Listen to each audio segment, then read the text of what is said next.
অনুমতি ছাড়া জাপানি এক শিল্পীর চিত্রকর্ম ব্যবহার করে নির্বাসন নীতির প্রচার চালানোর অভিযোগে তীব্র সমালোচনার মুখে পড়েছে যুক্তরাষ্ট্রের department of homeland security DHS. আন্তর্জাতিক সংবাদ মাধ্যম ফার্স্ট পোস্ট জানিয়েছে, নতুন বছরের আগের দিন নিউ ইয়ার্স ইভে সামাজিক যোগাযোগ মাধ্যম এক্সে একটি পোস্ট শেয়ার করে যুক্তরাষ্ট্রের হোমল্যান্ড সিকিউরিটি বিভাগ। ওই পোস্টে দেখা যায় খালি ও নির্মল একটি সমুদ্র সৈকত, সারি সারি নারিকেল গাছ এবং একটি পুরনো ধাঁচের গাড়ি।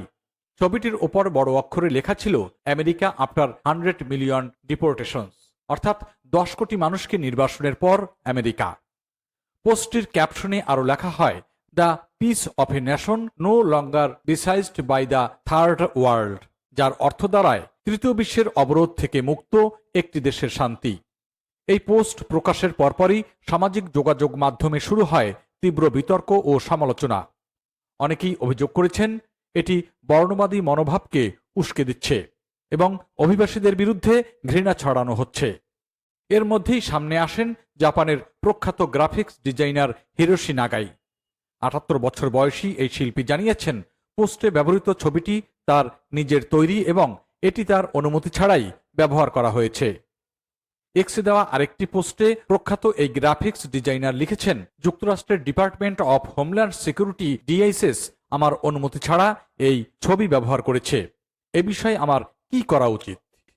হিরোশি নাগাই জাপানে অত্যন্ত পরিচিত একজন চিত্রশিল্পী। তিনি মূলত সিটি পপ সংস্কৃতি ও ড্রিম স্কেপ ঘরানার শিল্পকর্মের জন্য বিখ্যাত।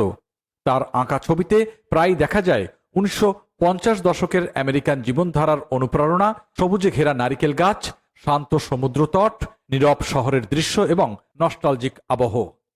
বিশ্লেষকদের মতে নাগাইয়ের শিল্পকর্ম সাধারণত শান্তি, নিস্তব্ধতা এবং স্বপ্নীল অনুভূতির প্রতীক।